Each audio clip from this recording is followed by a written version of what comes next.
Welcome back to a new video. It is the end of April, beginning of May, which means it's time to do a reading journal update. And I do love a reading journal update. It's one of my favorite things. So let's get stuck into it, see what I have to fill out, and let's go from there. April was kind of a wild ride. I read a lot of books that were very good, very interesting, and kind of all over the place as far as indie, traditional, fantasy, romance, that sort of a thing. So it was very fun. I guess it was kind of the epitome of a mood reader for this month.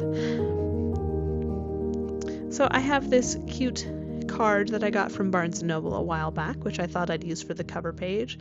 It's got cats and books, and what screams reading journal more than cats and books? I am going to cut off the front cover and then stick it in with some other decorations.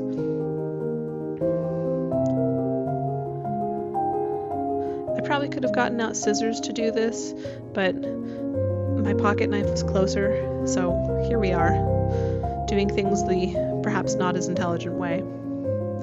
I've also got some papers and things that are kind of academia, bookish sort of a vibe that I will use as background colors and put those in once I actually have a glue stick that is full. Let's go and make sure that that's working properly. So I'm going to put the dictionary page on the left-hand side behind the cats and books, and I think that'll give that kind of a visual weight, a visual interest that will go nicely with my heading and so on. And on the right-hand side, I've just got some brown gridded paper.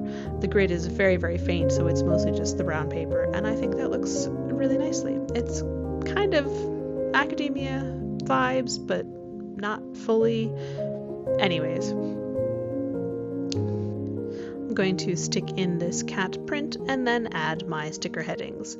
Now, I am still fairly new to the making of stickers with the Cricut. I got some sticker paper and I figured out how to do the sticker layouts and offsets and all that stuff in the Cricut Design Space program, and I am frustrated. The Cricut works great, but this sticker paper, for some reason, it doesn't cut well, and the edges get very raggedy a bit. It's a pain to peel up, and I'm just generally frustrated with it. However, I ordered an absolutely massive amount of the sticker paper because it came in a pack of like 250 pages or something, so I will be using it for a long time, and you will probably hear me complain about it for a while. Anyways, the heading that I've got here is just basic April heading with some stats that I keep track of down below. This is the TBR start, the TBR end, how many books I read, how many books I did not finish, how many books I acquired, whether that be from the library, from ARC Reads, or whatever, and then how many books I destashed, and the destashing is specifically physical books. Now, I will note that my numbers are a bit wonky. I started with 21 books on my TBR. I ended up with 23. I read 15 books. I DNF'd 3. I acquired 16, and then I destashed 2. And if you're any good at math, those numbers don't make sense. But I'm a writer, and I did absolutely count the books on my TBR, and it does make sense. I think part of the problem is that one of the books I read was for an editing client, and so that technically doesn't appear on my TBR. So I think that's where the discrepancy comes from, but I'm not going to dig too far deep into it. I'm just gonna keep reading. Now, let's get into the first of the book reviews. This is a book I read kind of at the end of March, beginning of April. So I had the stickers already printed out. This is a cozy fantasy romance, The Goddess's Gift by Sarah Uzel. This is a story about a kind of a hedge witch who is a healer who invited an injured cat into her house and healed him, only to discover that he was actually a fey warrior in disguise. And there's other shenanigans with fairy creatures and budding romance, and they kind of go on an adventure to heal her magic. And it was, a fun, cute little book. I always love a cozy fantasy. I am very much in my cozy fantasy era right now, just reading as much cozy feel-good books as I can. And this one was really fun. I liked the food descriptions. I liked the scenery descriptions. I think that was all very nice. The romance was very sweet and cute. And I think that my biggest complaint with this book was mostly the fact that bebop was used as a verb, which I have never seen in fantasy before. But it was still a fun read, and I enjoyed it. And if you want to see a full review of this book, then you can find that in the description box below. I did a video on that a few weeks back, I think. My calendar gets all screwed up in my head. I filmed some of these things out of order, and trying to keep track of that, oof, I'm terrible at it. Anyways, if you want a fun, cute, sweet fantasy romance from an indie author, this is a great book, and I would recommend it. The next book that I read was also a cozy fantasy romance. This was a novella that I got as a newsletter subscriber. I signed up from some giveaway and got this book for free as a newsletter thing, and so I read it. It was very quick. This is Once Upon a Rose by Gabrielle Landi, and it is a Beauty and the Beast retelling, cozy fantasy style, although I would say that the Beauty and the Beast retelling really only kind of exists in the fact that she really likes books and he was under a curse, because there wasn't much of the beast about and that sort of a thing. Still, it was fun and entertaining, and I enjoyed it. I'm a sucker for a Beauty and the Beast retelling, and if you add in the cozy fantasy romance, then, well, there you go. I will say that I think the villain was thwarted a little too easily. It felt, after all this build-up, it felt a little anticlimactic, but I get it. You have to have low stakes, and you don't want to cause too many problems for the characters, so it makes sense.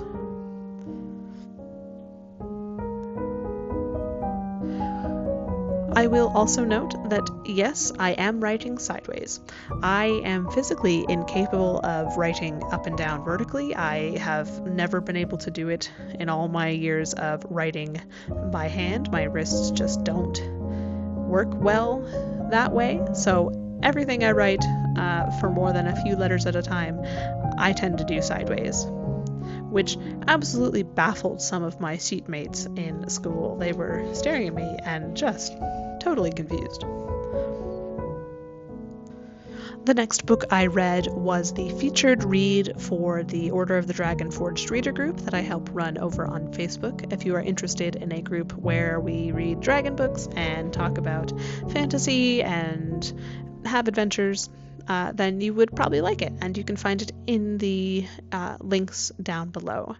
This one is Black Dragon Rising by Nita Round. This is the featured read for the month, and it was a story about Canastia, who is shunned by her village and kind of outcast from everyone except her grandmother, who is a healer of the town, until she is conscripted to go be a sacrifice for a blood oath for the dragons.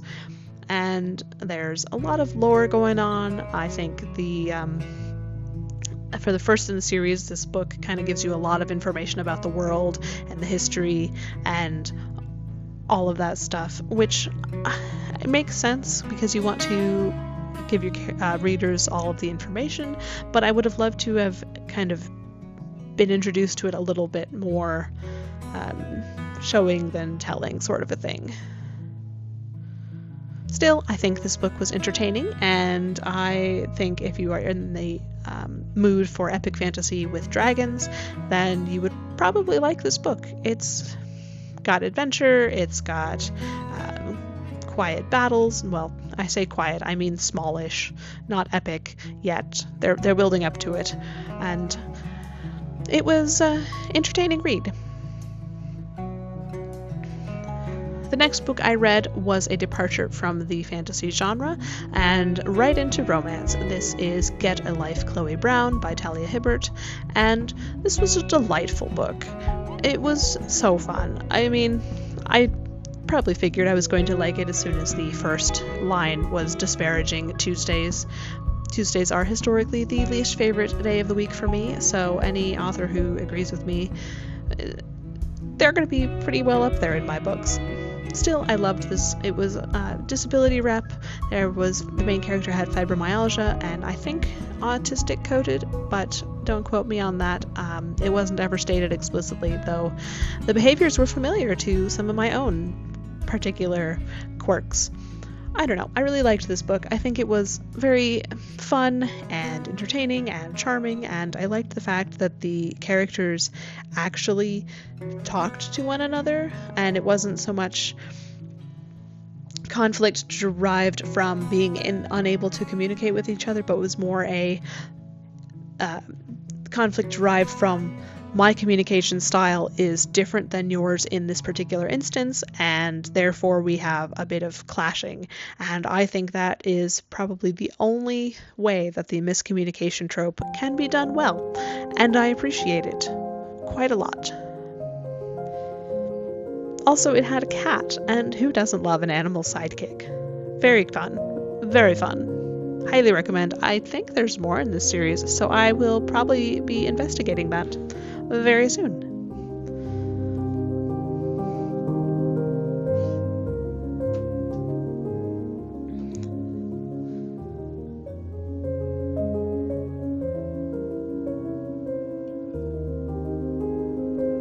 The next book that I read was an ARC review, sort of. The paperback book is already out, but the ebook was coming out this month, and so the author gave me a copy to read and to talk about with you all, and I've read his books before, and they're very good, so highly recommend it. This is Stonelands by Joseph Malik, and it is a portal fantasy with a military bent. The main character is Logan Shines by Night, who is recruited by the military to go and investigate a portal that they found in the Cascades north of Seattle.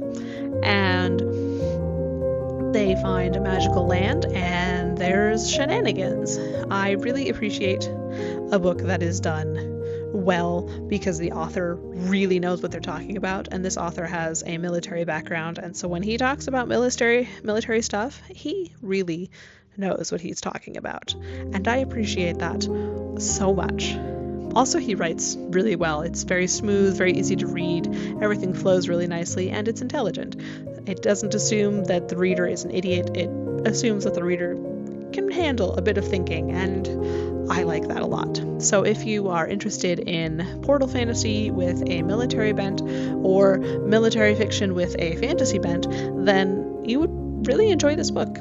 I have a review for this book in video format, but I can't remember if it comes out before or after this one. You can find it on my video channel, my YouTube channel page, no problem.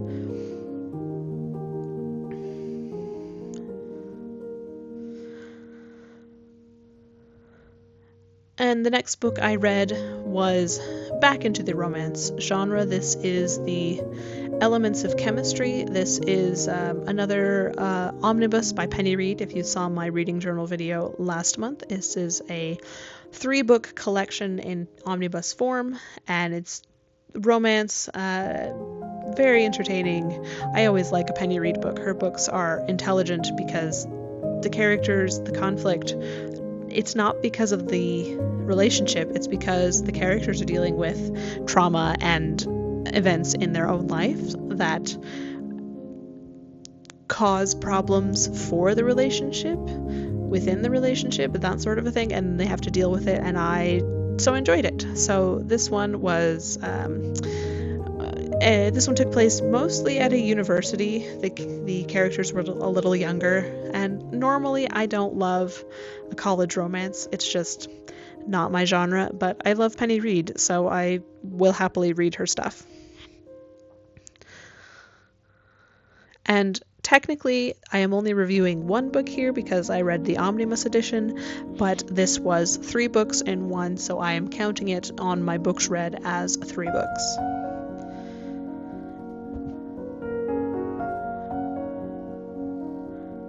And the next book I read was Fundamentals of Biology, which is the last of the Fundamentals, Elements, whatever you call it, trilogy, also by Penny Reid.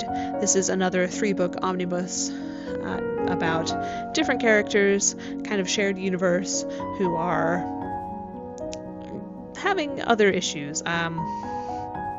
This one was also technically university, but only because the main character was a grad student getting her PhD in various biology fields. I'm so not a STEM person. I find it fascinating, but I am rather ignorant on the matter. Still, it was entertaining. It had just the right amount of ridiculousness without feeling ridiculous, and intelligent writing. You know, if you like intelligent, clever romance, then Penny Reid is a great author, and I highly recommend her.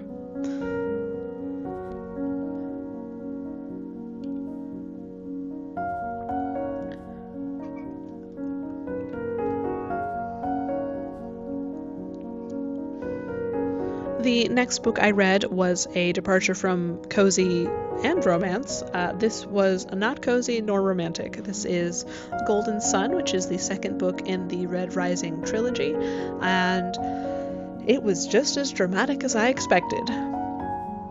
I will try not to give too many spoilers, but basically this takes place about 3 or 4 years after the events of book 1, and our main character, Darrow, is still on track to kind of foment a rebellion.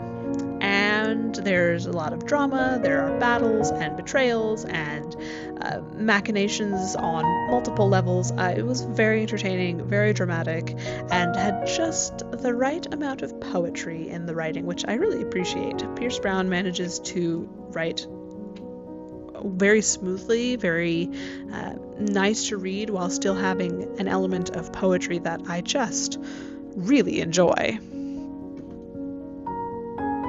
I really would like to get to book 3 before too very long, but that means I actually have to buy it, and I'm trying not to buy too many more books right now because I've just went a little crazy in April, so we'll see how long it takes to get to book 3. But I highly recommend this series. The next book was back into romance. This is Fair Match by Marie Staple. Oh, I'm so sorry. Steele. I'll get it right at some point. This is a new book. It came out just this month. This is a rom-com taking place at a Renaissance fair about a bookseller who opens a bookstall for the fair season, and then she has kind of a few run-ins with the owner's son who is managing the fair. And I really liked this book because it was very much Ren Fair vibes. I love the description. I haven't been in a long time, but I really love Ren Fairs. But it also extended into the real world, the outside world, where she was dealing with her business and her family, and I really appreciated that. It was an entertaining read, fairly smooth writing, just an all-around good time. And now I, of course, really want to go to a Renaissance fair. The last book that I read this month was on the darker side, but still in the fantasy genre. This was 12 Months? I think it's plural, by Jim Butcher. This is the latest book in the Dresden Files series, and I liked it quite a bit. The last book, the previous book, in this series was very much epic and lots of battles, lots of military stuff and strategy, and this book felt in scope a little smaller. It was kind of, yes, still dealing with a lot of the different factions in the world, but it just felt a little bit more small in scope, not so much in the way of epic battle, more emotional battle, that sort of a thing. And it was entertaining, and I really liked it. I like the snark, I like the writing. It's a series I will probably come back to and reread many times.